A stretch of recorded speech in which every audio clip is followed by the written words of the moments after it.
Hello guys. तो city के अंदर अपन आगे बढ़ते हैं इंटरस्टिशियल लंग डिजीज़ के अंदर। इंटरस्टिशियल लंग डिजीज़ के अंदर कौन कौन सी डिजीज़ आती है वो सब मैं बात करूंगा यहाँ पे। ठीक है, थोड़ा सा डिस्क्राइब करना मुश्किल है, मतलब वीडियोस थोड़े डिफ़िकल्ट होंगे, थोड़ा समझना डिफ़िकल्ट होगा, इसलिए अच्छे से समझना मैं कोशिश करूँगा पूरी। तो सबसे पहले इंटरस्टिशियल लंग डिजीज़ को समझने के लिए अपन को थोड़ा सा जो लंग है उसकी जो प्राइमरी स्ट्रक्चर होती है ना, जो बोलते हैं कि एक यूनिट होती है जिसको अपन बोलते हैं सेकेंडरी पल्मोनरी लोब्यूल। ठीक है, तो उसके स्ट्रक्चर पहले समझ में आनी चाहिए, उसके अकॉर्डिंग आपको इंटरस्टिशियल लीजन्स अच्छे से समझ में आएंगे। तो सेकेंडरी पल्मोनरी लोब्यूल की स्ट्रक्चर कैसे होती है वो मैं आपको बताता हूँ। जी, दिख रहा है आपको? तो यहाँ पे देखिए सेकेंडरी पल्मोनरी लोब्यूल किस तरह से बना हुआ है। ये एक हेक्सागोनल स्ट्रक्चर टाइप होती है। ठीक है, यहाँ सर्कुलर लाइन आ गई तो ये वाली हेक्सागोनल होगी यहाँ पे। तो हेक्सागोनल ये आप माने हेक्सागोनल स्ट्रक्चर होती है। तो यहाँ पे एक सेकेंडरी पल्मोनरी लोब्यूल और हो गया, यहाँ पे अलग से हो गया, यहाँ अलग हो गया, यहाँ अलग हो गया। तो 1 2 3 और 4 और एक ये मैं आपको यहाँ पे दिखा रहा हूँ। ठीक है, तो किस तरह से पल्मोनरी आर्टरी होती है, किस तरह से वेन होती है, थोड़ा समझना आप पहले।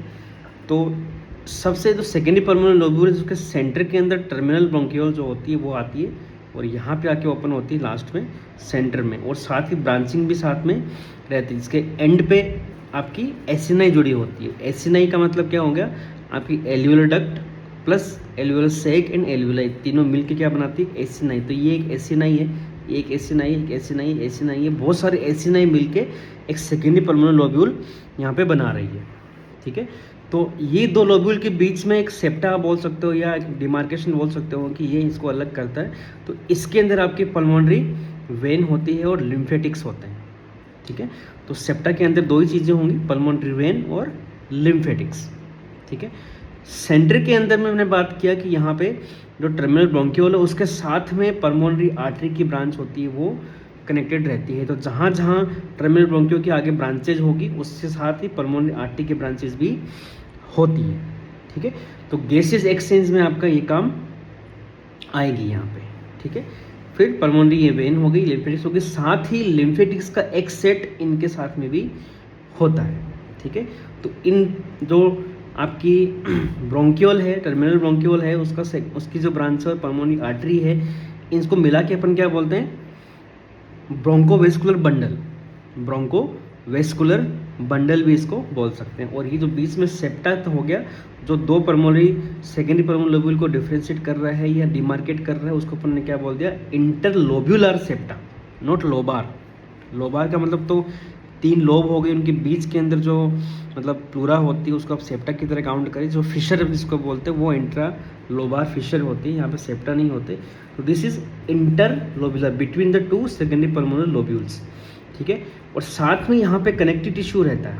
ठीक है, कनेक्टिव टिश्यू किससे मिलकर बना होता है, फाइब्रस कनेक्टिव टिश्यू मेनली यहाँ पे रहता है। तो यहाँ फाइबर्स भी होंगे, कनेक्टिव टिश्यू भी होगा, जिसको मतलब एक तरह इसके जो लंग की जो एयरवेज है इसलिए उनको सपोर्ट के लिए पे कनेक्टिव टिश्यू होता है, जिसको अपन मेनली इंटरस्टिशियम बोलते हैं। तो this is interstitium part, interstitium वाला पार्ट आपका हो गया। तो आपकी जो ये सेप्टा वगैरह है ये भी इंटरस्टिशियम के ही अंदर आते हैं। तो एसिनाई के अलावा जो पार्ट आपका बच जाता है वो इंटरस्टिशियम वाला पार्ट रहेगा। ठीक है, अब सेंट्रल लोब्यूलर एरिया क्या होता है, पेरीलिम्फेटिक एरिया क्या होता है, उसको आप थोड़ा सा समझना है। तो सेंट्री लोब्यूलर मतलब जो सेकेंडरी पल्मोनरी लोब्यूल है उसका जो सेंटर का पार्ट है। ठीक है, मेनली जो एसिनाई होती है वो मेनली पेरीफेरी में होती है। सेंटर के अंदर आपकी पल्मोनरी आर्टरी और जो ब्रोंकियल वो आती है और वहाँ से फिर वो डिवीजन होते हैं। ठीक है, तो centre part of secondary pulmonary lobule क्या बोलेंगे, सेंट्री लोब्यूलर एरिया। तो इस सेंट्री लोब्यूलर एरिया के अंदर जो डिजीज होगी वो कहाँ होगी, जो मेनली जो एयरवे से आती है, मतलब एयरवे से आ रही है मतलब कुछ आपने इनहेल किया है। ठीक है, तो mainly disease enter the lung through the airway after this. ठीक है, तो सेंट्रल लोब्यूलर एरिया में कौन सी डिजीज होंगी, मेनली जो एयरवे से आती है और सेंट्रल लोब्यूलर एरिया के अंदर आती है। एग्जाम्पल के लिए मैंने लिखा है एचपी। तो एचपी क्या एक तरह का इन्फेक्शन है। ठीक है, हाइपर सेंसिटिव न्यूमोनाइटिस एक तरह का इन्फेक्शन है। रेस्पिरेटरी ब्रोंकियोलाइटिस ये क्या है, कुछ इन्फेक्टिव मटेरियल आ गया, जैसे आपने एस्पिरेट ही कर लिया है, कुछ इन्फेक्शन आ गया, एक वायरल भी हो सकता है, बैक्टीरियल भी हो सकता है, जैसे ट्रीन बर्ड पैटर्न बनता है, तो वो भी यहाँ पे मेनली सेंट्रल लोब्यूलर अब नोडुल की तरह आके वो स्टक हो गए तो एक नोडुल की तरह आपको दिखेगा। अच्छा, ठीक है। इसी तरह से सेंट्री लोबुलर एम्फाइसीमा भी होता है, जिसमें खाली सेंटर पार्ट आपका जाता है, एसने वगैरह उसमें इफेक्ट नहीं होती, खाली टर्मिनल ब्रोंक्यूल का जो पार्ट है आगे का वो सेंटर वाला पार्ट जाता है। तो ये सेंट्रल लोबुलर एरिया वाला पार्ट आपका हो गया। फिर आता है perilymphatic. Perilymphatic part का मतलब जो आपका सेप्टम वाला पार्ट है उसको अपने, क्योंकि यहाँ लिम्फेटिक यहाँ पे है तो इसी को पेरी लिम्फेटिक एरिया बोला जाता है। तो सेप्टम वाला जो पार्ट है वो आपका पेरी लिम्फेटिक एरिया हो गया। तो peripheral part of secondary pulmonary lobule is perilymphatic area. अब यहाँ पे कौन आएगा, जिसमें mainly site of the disease that located in the lymphatic of interlobular septum. तो लिम्फेटिक जो है उसके थ्रू कोई डिजीज आ रही है, आप सोचो लिम्फेटिक से क्या आएगा, कैंसर आ सकता है या फिर कुछ इन्फेक्शन भी आ सकते हैं। सार्कोइड है, ये सार्कोइड इसमें लिम्फेट से स्प्रेड होता है। तो यहाँ पे सार्कोडोसिस के अंदर पेरीलिम्फेटिक एरिया आपका इन्फेक्ट होगा, ना कि सेंट्रल लोबुलर। तो यहाँ पर नोडुलर पैटर्न जो आएगा वो आपके सेप्टा के अराउंड आएगा, ये सेप्टा रहेंगे, या फिर ये जो आगे से आगे मतलब एक तरह से वेस्कुलरिटी होती है उसके अकॉर्डिंग यहाँ पर रहता है पल्मोनरी वेन के साइड में। इसके लिम्फोजाइटिक कार्सिनोमेटोसा, मैंने बोला कैंसर है, वो कैंसर भी आपका लिम्फेटिक से स्प्रेड होता है। तो lymphangitis carcinomatosa. Pulmonary oedema, yes pulmonary oedema आपका पल्मोनरी वेन को मेनली इफेक्ट करता है। बेक प्रेशर होता है, वेन डायलेटेड हो जाती है, तो यहीं से पल्मोनरी एडिमा स्टार्ट होता है। तो मेनली पहले सेप्टा को इन्फेक्ट मतलब सेप्टा से स्टार्ट होता है, जिसका मैंने आपको बताया भी था पल्मोनरी एडिमा की जो सेकंड स्टेज होती है जिसको अपन इंटरस्टिशियल एडिमा बोलते हैं, तो वो सेप्टा को ही मेनली इफेक्ट करता है, वहाँ पर रेटिकुलर पैटर्न आता है।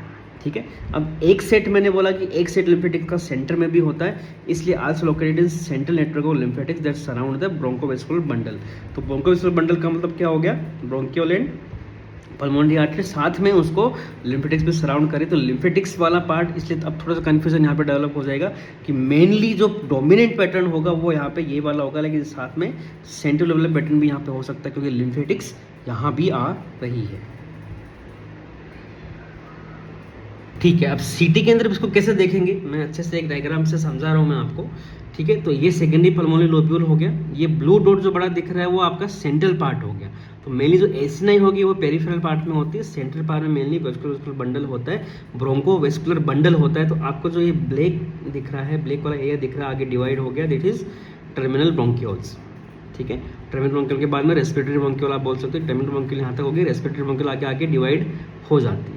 जो आपको ब्लू कलर में दिखता है, आपको पता है यहाँ पे उल्टा होता है, ब्लू यहाँ पे पल्मोनरी आर्टरी होती है और साथ में एक लिम्फेटिक सेट इसको कवर कर रहा है।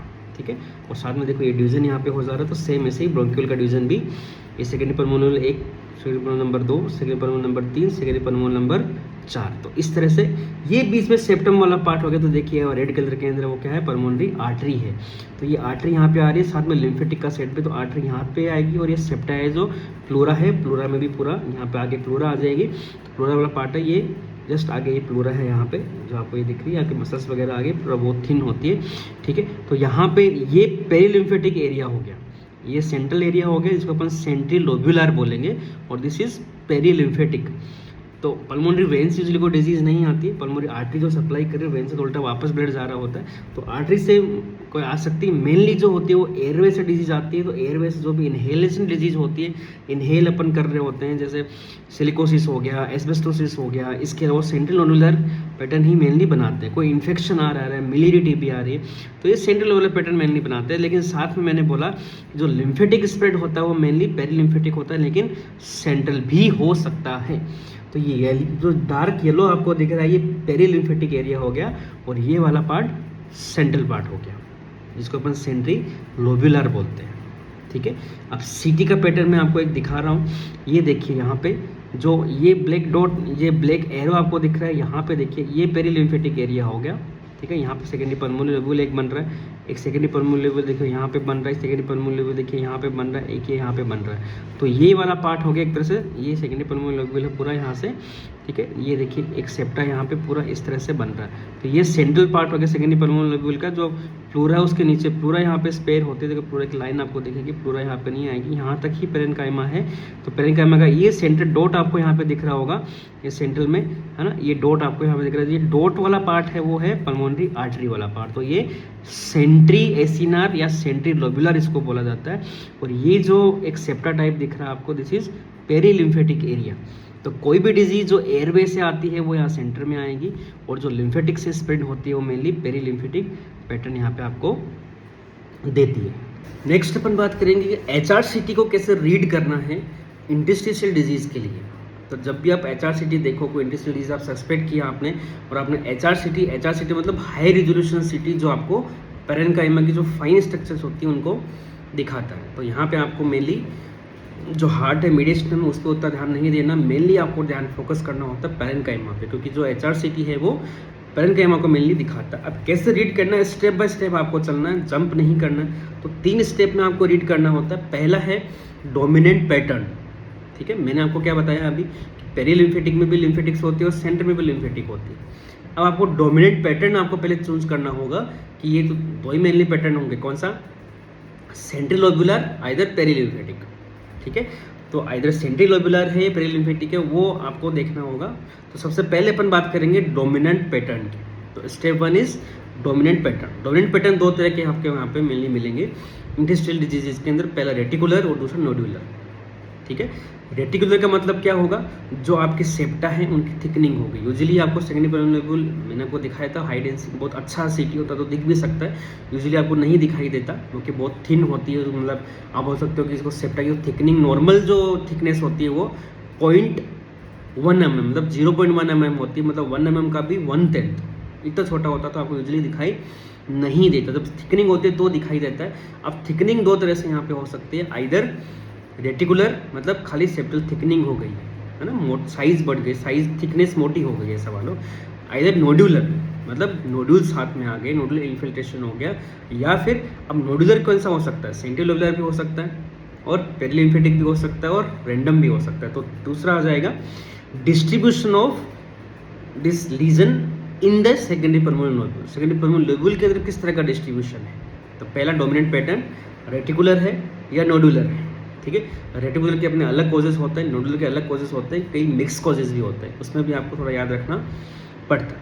तो दूसरा आ गया distribution of pulmonary inside secondary pulmonary lobule, ठीक है। तो सेंटर वाला पार्ट मैंने बताया सेंटर में है तो सेंट्रल लोब्यूलर, पेरीलिम्फेटिक वाला पार्ट मैंने बताया पेरीलिम्फेटिक है तो पेरीलिम्फेटिक, और रैंडम मतलब कोई फिक्स नहीं है, सेंटर में भी है, कुछ जगह पे सेंटर भी दिख रहा है आपको और पेरीलिम्फेटिक में आपको दिख रहा है, तो दोनों हो गया। तीसरा है डिस्ट्रीब्यूशन इनसाइड पैरेन्काइमा या इनसाइड लंग, पूरे लंग की अपन अब बात कर रहे हैं। अभी मैंने सेकेंड परमानेंट लोब्यूल की बात की है, पूरे लंग की अपन बात करेंगे।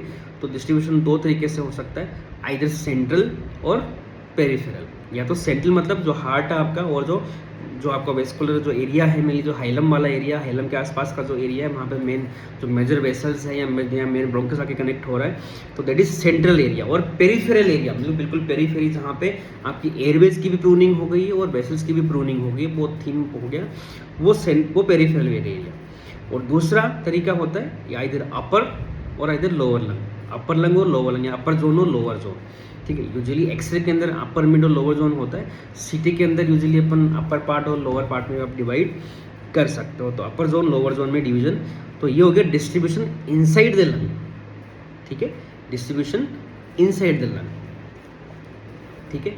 चलिए, तो यहाँ तक आपको समझ में आया होगा। नेक्स्ट वीडियो में अपन बात करेंगे इंटरस्टिशियल डिजीज कौन कौन सी होती है, कौन कौन से पैटर्न के अपन एग्जांपल्स की बात करेंगे, कुछ इंटरस्टिशियल शेडोज के बारे में आगे आपको बताऊंगा किस तरह से प्रेजेंट होती है, सिटी में आपको दिखाऊंगा, ठीक है। यहाँ पे एक अपन बात कर सकते हैं कि एक डिवीजन आप हाई अटेन्यूएशन लीजन और लो अटेन्यूएशन लीजन से भी आप कर सकते हो। हाई अटेन्यूएशन मतलब डेंसिटी बढ़ गई है, वाइटनेस बढ़ गई है। लो अटेन्यूएशन मतलब डेंसिटी कम हो गई है और ब्लैकनिंग बढ़ गई है, ठीक है। तो हाई अटेन्यूएशन आपको मैंने बताया लीनियर और नोडुलर पैटर्न, जो इंटरस्टिशियल पैटर्न जो होता है वो मेनली हाई अटेन्यूएशन वाला होता है। इसके अलावा हाई अटेन्यूएशन 2 पैटर्न और होते हैं जिनको अपन एल्यूलर पैटर्न भी बोल सकते हैं। इसके अंदर आपका जीजीओ होता है, जीजीओ दोनों होता है, इंटरस्टिशियल भी हो सकता है और एल्यूलर भी हो सकता है, मैं आपको आगे समझाऊंगा कैसे होता है वो। और एक कंसोलिडेशन आपको सुना होगा पहले, कंसोलिडेशन वो एल्यूलर पैटर्न होता है। तो ये सिटी के अंदर हाई अटेन्यूएशन पैटर्न माने जाते हैं। और लो अटेन्यूएशन पैटर्न कौन से होते हैं, इनको अपन 2 तरह से डिवाइड कर सकते हैं। लो अटेन्यूएशन पैटर्न को विद वॉल और विदाउट वॉल। विद वॉल का मतलब क्या हो गया, जैसे सिस्ट हो गई, हनी कुम्बिंग हो गई, ब्रोंकिक्टेसिस हो गई, यहाँ पे आपको वॉल दिखाई देती है। विदाउट वॉल जैसे एम्फाइसीमा और मोजेक अटेन्यूएशन, यहाँ पे आपको वॉल नहीं होती, तो आपको डिफ्रेंशिएट करना बहुत मुश्किल होता है। इसलिए आपको अच्छे से अच्छा जो HRCT होता है वो आपको कराना पड़ता है, उसमें आपको अच्छे से समझना होता है, सब कुछ देखना होता है। तो हाई अटेन्यूएशन, लो अटेन्यूएशन, हाई अटेन्यूएशन के अंदर ही आपका लीनियर और नोडुलर पैटर्न आता है, जो और जीजीओ ये भी इंटरस्टिशियल पैटर्न हो सकता है, एल्यूलर भी हो सकता है। तो अपन इंटरस्टिशियल की यहाँ बात कर रहे हैं, तो आगे अपन mainly linear pattern, nodular pattern और जीजीओ की बात यहाँ पे अपन करेंगे। कंसोलिडेशन की बात मैं ऑलरेडी लास्ट वीडियोस में कर चुका हूँ, ठीक है। इसके अलावा लो टेंशन के अंदर अपन विद वॉल विदाउट वॉल इनकी भी अपन बात करेंगे, क्योंकि इंटरस्टिशियम या एयरवे पार्ट को भी इन्वॉल्व करता है, दोनों इन्वॉल्व करते हैं, लेकिन अलग से एक डिजीज़ वगैरह होती है ये, तो उनको भी आगे वीडियोज़ में कवर करें।